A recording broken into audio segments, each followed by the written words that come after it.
Hi everyone, welcome to my channel. ఈరోజు మనం వరలక్ష్మి అమ్మవారికి నైవేద్యంగా సమర్పించే ప్రసాదం తయారు చేసుకుందామండి.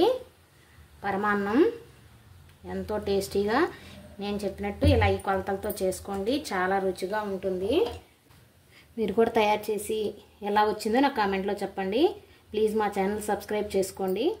ముందుగా కావాల్సిన పదార్థాలు మనం పరమాన్నం చేసుకోవడానికి ఈ గ్లాస్తో చేసి చూపిస్తానండి. వరలక్ష్మి వ్రతం కదా, మనం చాలా కమ్మగా పరమాన్నం తయారు చేసుకుందాం. ఒక గ్లాసు బియ్యం తీసుకున్నాను, నెయ్యి, ఒక 2 స్పూన్లు కందిపప్పు, జీడిపప్పు, కిస్మిస్, యాలుక్కాయలు, కొంచెం ఒక 2 స్పూన్లు సగ్గుబియ్యం వేసుకోండి, రుచి చాలా బాగుంటుంది. బెల్లం, పాలు. ఇప్పుడు తయారు చేసుకుందాం. ముందుగా ఈ బియ్యంలో కందిపప్పు వేసి బాగా 2-3 సార్లు కడిగి, కొంచెం టైం ఉంటే ఒక 10 నిమిషాలు నానబెట్టుకోండి. ఇప్పుడు సగ్గుబియ్యం కూడా కడిగి ఒకసారి నీళ్ళు పోసి ఒక 10 నిమిషాలు నానబెట్టుకుందాం. ముందుగా ఒక గిన్నెలో కొన్ని వాటర్ వేసుకుందాం. ఒక పెద్ద గ్లాస్ అంత వాటర్ వేసుకుందాం. పాలు కూడా 1/2 లీటర్లో సగం వేసుకుందాం.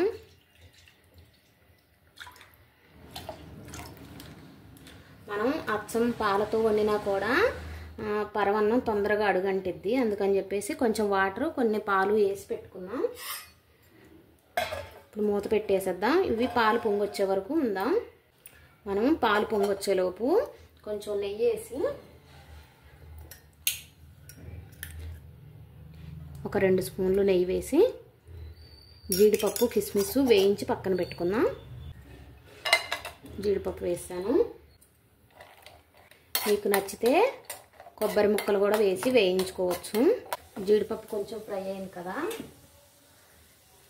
ఇప్పుడు కిస్మిస్లు కూడా వేసేద్దాం.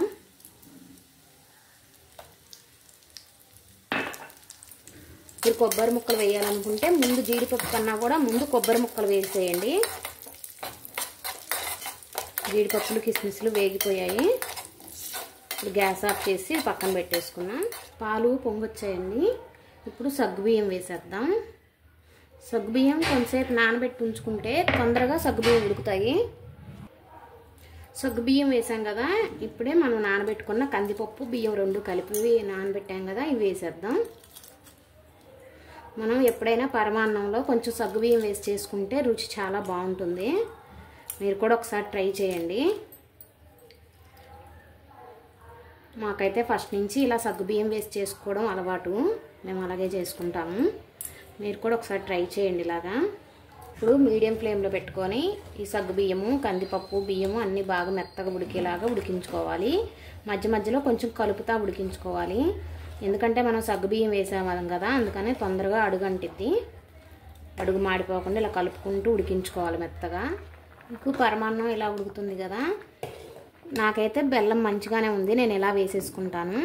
మీకు ఒకవేళ బెల్లంలో నలకలు కానీ రాళ్ళు కానీ ఉన్నాయి అనిపిస్తే ఇవి కరిగించేసి కొంచెం పక్కన పెట్టుకోండి. ఆ తర్వాత పరమాన్నం బాగా మెత్తగా ఉడికాక బెల్లం వేసుకుందాం. ఉడికిపోయిందండి, మెత్తగా అయిపోయింది. ఇప్పుడు మనం ఇందులో బెల్లం వేసేసుకుందాం. కొంచెం ఇలా ఉన్నప్పుడే బెల్లం వేసుకోవాలి.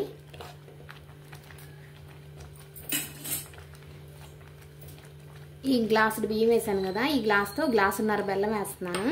కరెక్ట్గా సరిపోద్ది. మీకు ఇంకొంచెం తీపి ఎక్కువ కావాలనుకుంటే ఇంకొంచెం ఎక్కువ వేసుకోండి.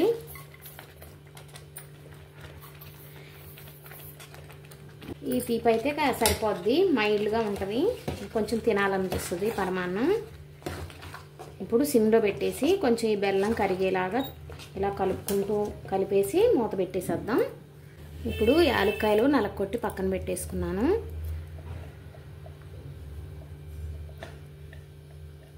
ఈ యాలక్కాయ పొడి కూడా వేసేద్దాం. కొంచెం ముందుగా వేసుకుంటే స్మెల్ బాగా వస్తుంది పరమాన్నం. అంతా బెల్లం వద్దనుకుంటే ఒక గ్లాసు బెల్లం వేసుకొని ఒక 1/2 గ్లాస్ పంచదార వేసుకోవచ్చు. అలాగా కూడా రుచిగానే ఉంటుంది పరమాన్నం. మీకు ఇంకా పాలు కావాలనుకుంటే ఈ స్టేజ్లోనే ఇంకొంచెం పాలు కూడా వేసుకోవచ్చు. పరమాన్నం ఉడికిపోయిందండి. చిన్నది కొంచెం సాల్ట్ వేసుకుందాం. ఏ స్వీట్లో అయినా కొంచెం సాల్ట్ వేసుకుంటే టేస్ట్ ఇంకా బాగుంటుంది. గ్యాస్ ఆఫ్ చేసేద్దాం. మనం వేయించి పెట్టుకున్నాం కదా జీడిపప్పు, కిస్మిస్, అవి కూడా వేసేసుకుందాం గ్యాస్ ఆఫ్ చేసిన తర్వాత.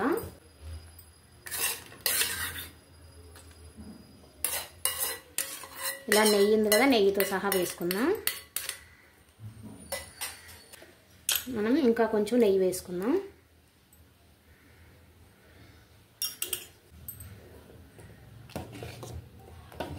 ఇప్పుడు ఇది వేరే గిన్నెలోకి తీసేసుకుందాం.